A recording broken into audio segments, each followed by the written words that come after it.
I said, if you're in the office on Tuesdays, I said, I can bring you to West Hartford, bring you home. I said, I'm going to the center of West Hartford to pick up Olivia after her therapy, but I said, my husband brings her from school and then I go and pick her up. That's not a problem. She's like, oh, you sure? I said, yeah, I'm going that way. I'm like, how far? She's like, I'm not that far from the center of town. I'm like, all right. I'm like, I don't have a problem bringing you home. I said, that makes it easier. I'm going in that direction anyway.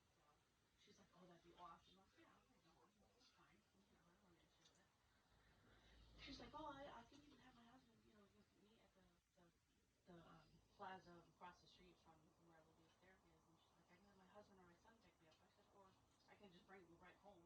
That's fine too. I said, it's not like Olivia's done the minute I show up. I said, she's still got a couple hours to go. So, it's just nice. It's nice to have somebody friendly because at least like Heather's like, oh, I don't know before.